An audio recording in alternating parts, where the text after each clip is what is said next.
நம்ம சேனலில் வரக்கூடிய வீடியோஸ் உங்களுக்கு பிடிச்சிருந்தா உடனே மறந்துடாமல் சப்ஸ்கிரைப் பண்ணிக்கோங்க. கூடவே அந்த பெல் பட்டனையும் கிளிக் பண்ணி வச்சுக்கோங்க. அப்போ தான் நான் போடக்கூடிய எல்லா வீடியோஸையும் நீங்கள் மிஸ் பண்ணாமல் பார்க்கலாம். ஹாய் ஃப்ரெண்ட்ஸ், எல்லோரும் எப்படி இருக்கீங்க? இன்றைக்கி நம்ம ரெஹானா சமையல் என்ன பார்க்க போகிறோம் அப்படின்னா, இன்றைக்கி சமையல் வீடியோ எதுவும் கிடையாது, ஒரு சின்ன விலாக் தான் பார்க்க போகிறோம். இந்த வார லீவுக்கு நான் எங்கள் அம்மா வீட்டுக்கு போயிருந்தேன். முறுக்கு வத்தல் வீடியோ எடுக்கிறதுக்காக நான் அம்மா வீட்டுக்கு போயிருந்தேன். அம்மா வந்து பார்த்திங்கன்னா முறுக்கு வத்தல் வந்து சூப்பராக டேஸ்டியாக செய்வாங்க, ரொம்ப நல்லாயிருக்கும்.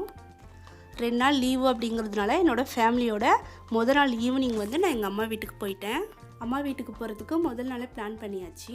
அதுக்காக வந்து நான் காலையிலேருந்து மதியானம் வரைக்கும் எல்லா வேலையும் முடிச்சுட்டு எப்படி கிளம்புனேன் அப்படிங்கிறத இப்போ பார்க்கலாம். இப்போது காலையில் 7 மணி ஆகுது. இங்கே வந்து பார்த்திங்கன்னா ரோடெல்லாம் வந்து க்ளீன் பண்ணிகிட்ருக்காங்க. இப்போ நான் வந்து டீ போட போகிறேன். டீ போடுறதுக்கு பால் சூடு பண்ணிகிட்ருக்கேன். இங்கே வந்து நாட்டு வெல்லமும் டீ தூளும் எடுத்து வச்சுருக்கேன். இப்போல்லாம் வந்து முடிஞ்ச வரைக்கும் சீனியை குறைச்சிட்டு நாட்டு வெல்லம் தான் அதிகமாக யூஸ் பண்ணிகிட்ருக்கேன். டீ குடித்ததுக்கப்புறம் காலையில் பசியாரைக்கு வந்து கேழ்வரகு சேமியா புட்டு செய்ய போகிறேன். அதுக்கு வந்து ஒரு 2 ஸ்பூன் அளவுக்கு பாசிப்பருப்பு எடுத்து ஊற வச்சுருக்கேன். டீ குடித்ததுக்கப்புறம் நம்ம வந்து புட்டு செய்யலாம். சூப்பராக டீ போட்டு முடித்தாச்சு. நான் இப்போ வந்து பால்கனியில் நிற்கிறேன், டீ குடிக்க போகிறேன். ரோடை பார்த்திங்கன்னா நல்லா சூப்பராக க்ளீன் பண்ணி வச்சுட்டு போயிட்டாங்க. இங்கேருந்து பார்த்தாவே உங்களுக்கு நல்லா தெரியும் அப்படின்னு நினைக்கிறேன். காலையில் டைம் பார்த்திங்கன்னா 7:30 7:45 இருக்கும் அப்படின்னு நினைக்கிறேன். இப்போவே பாருங்கள் வெயில் வந்து அதிகமாக வந்துருச்சு. சரி, ஓகே, இப்போ வந்து நான் டீ குடித்து முடித்தாச்சு. அடுத்து வந்து கேழ்வரகு புட்டு செஞ்சுக்கலாம்.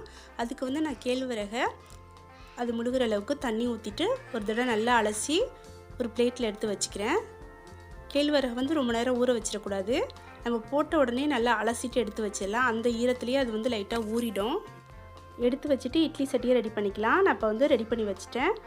இட்லி சட்டியில் கொஞ்சமாக தண்ணி விட்டுட்டு அடுத்து வந்து சின்ன தட்டு இருக்கும் இல்லையா, அடியில் வைக்கிற தட்டு, அந்த தட்டில் நான் வந்து இட்லி துணியை போட்டுட்டு அதுக்கும் மேலே நம்ம ஊற வச்சுருக்க பாசிப்பருப்பையும் போட்டுட்டேன். பாசிப்பருப்புக்கும் மேலே வந்து நம்ம ஊற வச்சு அலசி வச்சுருந்த கேழ்வரகை போட்டு மூடி வச்சு நல்லா வேக வச்சுட்டேன். நம்ம இந்த மாதிரி புட்டு செய்யும் போது கொஞ்சம் பாசிப்பருப்பையும் இந்த மாதிரி சேர்த்து செஞ்சோம் அப்படின்னா டேஸ்ட்டும் நல்லாயிருக்கும், அதோட சத்தும் நம்மளுக்கு கிடைக்கும். புட்டு நல்லா வெந்துருச்சு. வெந்ததுக்கப்புறம் அடுப்பை ஆஃப் பண்ணிடுங்க. ஆஃப் பண்ணிவிட்டு இந்த மாதிரி லைட்டாக திறந்து வச்சுருங்க. இந்த மாதிரி நம்ம லைட்டாக திறந்து வச்சிட்டோம் அப்படின்னா வேர்வை தண்ணி வந்து இந்த புட்டில் விழாமல் இருக்கும், புட்டும் வந்து சீக்கிரம் வீணாகாமல் இருக்கும். அடுத்து ஒரு பாத்திரத்தில் ஒரு 4 ஏலக்காவை இடித்து போட்டிருக்கேன். அதுலேயே வந்து நம்ம வேக வச்சுருக்க புட்டை எடுத்து வச்சிடலாம். எடுத்து வச்சுட்டு நாட்டு சர்க்கரையும் தேங்காய் பூவையும் நல்லா கலந்து விட்டுட்டு இப்போ எல்லோரும் சேர்ந்து உட்காந்து சாப்பிட போகிறோம். பசியார வேலை எல்லாம் முடிஞ்சிடுச்சு. அடுத்து வந்து நான் வீடை க்ளீன் பண்ண போகிறேன். அவ்வளோதான், காலை பசியாரைக்கு வந்து நம்மளுக்கு ஆரோக்கியமான சத்தான கேழ்வரகு புட்டு ரெடி ஆகிடுச்சு. வீடை வந்து க்ளீன் பண்ணி முடிச்சாச்சு. அடுத்து வந்து பால்கனியில் வெயில் வர ஆரம்பிச்சிடுச்சு. இங்கே வந்து நான் சோலார் லைட் எடுத்து வச்சுருக்கேன் சார்ஜுக்காக. அடுத்து வந்து கறிவடகம், எலுமிச்சம்பழம் இதெல்லாம் வந்து காய வச்சுருக்கேன். அடுத்து வந்து துணியும் துவைச்சி காய வச்சாச்சு. இதை மதியானமாக எடுத்து மடித்து வச்சிடலாம். அடுத்து மதியான சாப்பாட்டுக்காக பரங்கிக்காய் சாம்பாரும் உருளைக்கிழங்கு மசாலாவும் ரெடி பண்ணிகிட்ருக்கேன். எல்லாத்தையும் ரெடி பண்ணி வச்சுட்டு அதுக்கப்புறம் வந்து நான் போய் ஃப்ரெஷ்அப் ஆகிட்டேன். ஃப்ரெஷ்அப் ஆனதுக்கப்புறம் மதியானம் லொஹர் தொழுவையும் முடிச்சாச்சு. லொஹர் தொழுவைக்கு அப்புறம் நாங்கள் எல்லோரும் ஒன்றா உட்காந்து மதியான சாப்பாடையும் முடிச்சாச்சு. அடுத்து வந்து பால்கனியில் காயப்போட்ட துணியெல்லாம் நல்லா காஞ்சிடுச்சு. அதையும் எடுத்து நான் மடித்து வச்சுட்டேன். சோலார் லைட்டு, கறிவடகம், எலுமிச்சம்பழம் ஊறுகாய் எல்லாத்தையும் எடுத்து வச்சுட்டு நாங்கள் எல்லோரும் ட்ரெஸ் பண்ணிவிட்டு கிளம்பியாச்சு. இப்போ என்னோடய பொண்ணும் என்னோடய ஹஸ்பண்டும் வந்து மாடியிலேருந்து கீழே இறங்கி வந்துட்டுருக்காங்க. இப்போ நாங்கள் பைக்கில் ஏறி உட்காந்தாச்சு. இப்போ நாங்கள் போயிட்டுருக்கோம் அம்மா வீட்டுக்கு. எங்கள் வீட்டிலேருந்து அம்மா வீட்டுக்கு போகிறதுக்கு ஒரு 45 நிமிஷம் ஆகும், அவ்வளோதான். நான் அங்கே போனதுக்கப்புறம் பார்த்திங்கன்னா எந்த ஒரு வீடியோவும் எடுக்கலை. நான் எல்லோரு கூடயும் உட்காந்து பேசிகிட்டே இருந்தேன்னா அப்படியே டைம் போயிடுச்சு. இது வந்து பார்த்திங்கன்னா மறுநாள் காலையில் எடுத்தது.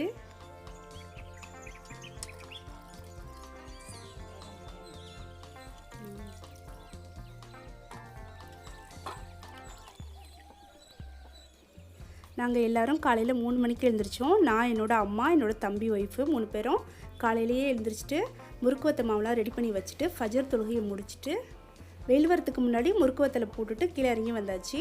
முறுக்கு வத்தலுக்கான வீடியோ நான் தனியாக போடுறேன். இப்போ வந்து பார்த்திங்கன்னா காலையில் ஒரு 8 மணி இருக்கும். அப்போ வந்து எங்கள் அம்மா தெரிஞ்ச வீட்டில் டிசம்பர் பூ, கனகாமர பூலாம் பறிச்சிட்டு வந்திருந்தாங்க. இப்போ இந்த பூவெல்லாம் நான் கட்ட போகிறேன். இந்த டிசம்பர் பூவில் பார்த்தீங்கன்னா இப்போ நான் வச்சுருக்கிறது பிங்க் கலரு, இதுலேயே வந்து ப்ளூ கலரு, அடுத்து வந்து ஒயிட் கலர், பியூர் ஒயிட்டில் கூட இருக்கும். நான் சின்ன பிள்ளையாக இருக்கும்போது ஸ்கூலுக்கு போகும்போது நிறைய வச்சுட்டு போவேன். இப்போ நான் இருக்கிற இடத்துல, அதாவது காரைக்காலில் பார்த்தீங்கன்னா இந்த பூவெலாம் கிடைக்கிறதில்ல. இது கிடைக்கிறது ரொம்பவே ரேர் தான். எனக்கு இந்த பூ வந்து ரொம்பவே பிடிக்கும். என் பொண்ணுக்கு வந்து நம்ம கட்டி வச்சு விட போகிறேன். கிராமம் அப்படின்றால ரொம்பவே அழகாக இருக்கும், ரொம்ப அமைதியாக இருக்கும். அங்கே வந்து சுத்தமான காற்று கிடைக்கும். என் பசங்களுக்கு எப்போ லீவ் விட்டாலும் நாங்கள் வேறு எங்கேயும் போகணும் அப்படின்னு யோசிக்க மாட்டோம். ஃபஸ்ட்டு வந்து நாங்கள் எங்கள் ஊருக்கு போகணும் அப்படின்னு தான் நினைப்போம். ஏன் அப்படின்னு பார்த்தீங்கன்னா, எங்கள் ஊரில் ரொம்ப பெரிய ஆறு இருக்குது. அங்கே போய் ஜாலியாக பசங்கள்லாம் குளிப்பாங்க. அடுத்து வந்து தென்னந்தோப்பு போயிட்டு இளநீர்லாம் சாப்பிடுவாங்க. அடுத்து வந்து எங்கள் ஊரில் சொந்தமாக வந்து கரும்பு, மரவள்ளிக்கிழங்கு, அடுத்து வந்து காய்கறி, இது எல்லாமே வந்து சொந்தமாக பயிர் பண்ணுறாங்க. அது வந்து பயிர் பண்ணி சேல்ஸும் பண்ணுறாங்க. அதெல்லாம் நாங்கள் வாங்கிட்டு வருவோம். அடுத்து வந்து எங்கள் ஊரில் அதிகமாக மூங்கில் தோப்பு இருக்கும், ஆலமரம் இருக்கும். இதெல்லாம் பார்க்குறதுக்கு ரொம்ப அழகாக இருக்கும். அடுத்து நெல் இருக்கிறது. அடுத்து வந்து பார்த்திங்கன்னா காளாய் போடுவாங்க, அதாவது செங்கல் செய்வாங்க இல்லையா, அது இதெல்லாம் பார்க்குறதுக்கு என் பசங்க ரொம்ப விரும்புவாங்க. நாங்கள் வந்து காரைக்காலில் மெயின் ரோட்டில் இருக்கோம். ஸோ அதனால் பார்த்திங்கன்னா அந்த பைக்கோட சவுண்டு, வேனோட சவுண்டு, காரோட சவுண்டு இதெல்லாம் பார்த்திங்கன்னா எப்போ பார்த்தாலும் கச்ச கச்சன்னு இருக்கும். அதனால் வந்து எங்களுக்கு இந்த மாதிரி அமைதியான இடத்துக்கு போகிறதுக்கு ரொம்பவே பிடிக்கும். என் ஹஸ்பண்டோட அப்பா ஊரும் இது தான். என்னை வந்து பார்த்திங்கன்னா சொந்தத்தில் தான் மேரேஜ் பண்ணி கொடுத்துருக்காங்க. இலை மருதாணினா எனக்கு ரொம்ப பிடிக்கும். நம்ம கை வரலுக்கு ரொம்ப நல்லது. நீங்களும் வந்து நிறைய வீடியோவில் பார்த்துருப்பீங்க, நான் மருதாணி போட்டிருப்பேன். இந்த மருதாணி வந்து எங்கள் அம்மா வீட்டு கொல்லையில் உள்ளது.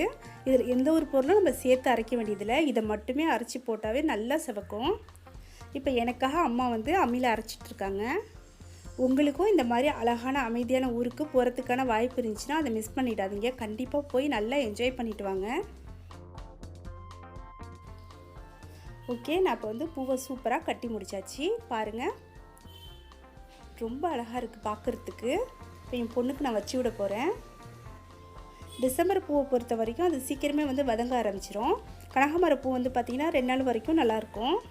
என் பொண்ணுக்கு நான் வச்சு விட்டதுக்கப்புறம் அவள் ரொம்ப குசியாயிட்டா. அப்புறம் வந்து பார்த்திங்கன்னா அது வதங்கி போய் அதை கழட்டுறதுக்கே அவளுக்கு மனசு வரல. அது ஈவினிங் வரைக்கும் அப்படியே வச்சுட்டே இருந்தா. அடுத்து வந்து எல்லா பசங்களுக்கும் அம்மா வந்து பலூன் வாங்கி கொடுத்தாங்க. அதை ஊதி எல்லோரும் வச்சுட்டு ஜாலியாக விளையாண்டுட்டு இருந்தாங்க. அடுத்து வந்து பார்த்திங்கன்னா கண் கட்டி விளையாடுறது, அடுத்து ஐஸ் பாய் இதெல்லாம் வந்து விளையாண்டுட்டு இருந்தாங்க. பசங்க எல்லாருமே வந்து எப்பயும் ஓடி ஆடி விளையாடணும், அதுதான் வந்து ஆரோக்கியம். ஆனால் இப்போ உள்ள பசங்கள்லாம் பார்த்திங்கன்னா வீட்டில் உட்காந்துட்டு செல்லில் கேம் விளையாடுறதுலேயே டைம் போயிடுது. பசங்க விளையாண்டதையும் நான் வீடியோ எடுக்கணும் அப்படின்னு நினச்சேன். சம்மத வீடியோ எடுத்துகிட்டு இருந்ததுனால அதை என்னால் எடுக்க முடியலை. இது வந்து எங்கள் கொல்லையில் இருந்த வாழைத்தாரு. அம்மா வந்து வேஸ்ட்டாக இருக்க பார்ட்டை கட் பண்ணிகிட்ருக்காங்க. என்னோட அத்தா மளிகை கடை வச்சுருக்காங்க, அதுக்காக தான் இந்த வாழைத்தாரை கட் பண்ணியிருக்கோம். அப்பாவை தான் நாங்கள் அத்தா அப்படின்னு சொல்லுவோம். இது வந்து பார்த்திங்கன்னா தெரியாதவங்களுக்காக நான் சொல்கிறேன். அடுத்து வந்து காலைப்பசி அரைக்கி என் தம்பியோட ஒய்ஃப் வந்து கோதுமை சோறு செஞ்சுருந்தாங்க. அது எல்லோரும் ஒன்றா உட்காந்து சாப்பிட்டாச்சு. அடுத்து மத்தியான சமையலுக்கு அத்தா வந்து நாட்டு மீன் வாங்கிட்டு வந்திருந்தாங்க. அடுத்து மீனை வந்து அம்மா நல்லா க்ளீன் பண்ணி கொடுத்துட்டாங்க. அதை வந்து தம்பியோட ஒய்ஃபு மீனான வச்சுட்டு மீனை பொரிச்சியும் வச்சுட்டாங்க. நான் என்ன செஞ்சுட்டு இருந்தேன் அப்படின்னு பார்த்தீங்கன்னா, நம்ம வீட்டில் இருக்கவங்க தான் எல்லா வேலையும் நம்ம இழுத்து போட்டு செய்வோம். அம்மா வீட்டுக்கு போனதுக்கப்புறம் கொஞ்சம் ஃப்ரீ ஆகிடுவோம். நான் வந்து நம்ம சேனலுக்காக ஒவ்வொரு வீடியோவாக எடுத்துகிட்டு இருந்தேன். வீடியோ எடுத்த நேரம் போக நான் ஃப்ரீயாக இருக்கும் போது அவங்களுக்கும் ஹெல்ப் பண்ணுவேன். ஓகே, அரைச்ச மருதாணியை நான் போட்டு நல்லா காஞ்சிடுச்சு. இப்போ நான் வந்து மருதாணியெல்லாம் எடுத்துட்டேன். எப்படி நல்லா செவந்திருக்கு பாருங்கள். காலையில் சாப்பிட்ட உடனே வந்து நான் மருதாணி போட்டுட்டேன். அதுக்கப்புறம் மதியானம் போல் மருதாணியை எடுத்தாச்சு. அடுத்து நல்ல காரசாரமான நாட்டு மீனானும் ரெடியாக இருந்துச்சு. எல்லோரும் உட்காந்து சாப்பிட்டு முடிச்சாச்சு. அடுத்து எல்லோரும் மதியானம் ஒரு குட்டி தூக்கம் போட்டு எழுந்தாச்சு. சாயந்தரம் மணி 5 ஆகுது. டீலாம் போட்டு குடித்தாச்சு. அடுத்து அம்மா வந்து கிழங்க வச்சிட்ருக்காங்க. இங்கே வந்து தம்பி வெங்காய மெது பகடா போட்டுட்ருக்காரு. இந்த வெங்காய பகடா வந்து என் சின்ன பையனுக்கு ரொம்ப பிடிக்கும். அவர் கேட்டதுனால இப்போ வந்து என் தம்பி செஞ்சிட்ருக்காரு. இந்த வெங்காய பகடா எப்படி செய்கிறது அப்படிங்கிறதுக்கான வீடியோ நம்ம சேனலில் நான் சீக்கிரமே போடுறேன். அடுத்து பார்த்திங்கன்னா நைட்டு சாப்பாடு முடிச்சுட்டு அன்றைக்கி நைட்டே வந்து நான் என்னோடய ஃபேமிலியோட எங்கள் வீட்டுக்கு வந்துட்டேன். இந்த 2 நாளும் எப்படி போணுச்சு அப்படின்னே தெரில, அந்தளவுக்கு ரொம்ப ஜாலியாக இருந்துச்சு. அடுத்து வந்து நம்ம சேனலுக்கும் ஒரு 3 வீடியோ எடுத்தாச்சு. ஓகே, இந்த வீடியோ உங்களுக்கு யூஸ்ஃபுல்லாக இல்லைனாலும் என்டர்டெயின்மெண்ட்டாக இருந்திருக்கும் அப்படின்னு நான் நினைக்கிறேன். இந்த வீடியோ உங்களுக்கு பிடிச்சிருந்தால் லைக் பண்ணுங்கள். இந்த வீடியோ பற்றினா உங்களோட அருமையான கருத்துக்களை கீழே உள்ள கமெண்ட் பாக்ஸில் பதிவு பண்ண மறந்துடாதீங்க. அடுத்து ஒரு இன்ட்ரெஸ்டிங்கான வீடியோவில் உங்களை மீட் பண்ணுறேன். தேங்க்யூ.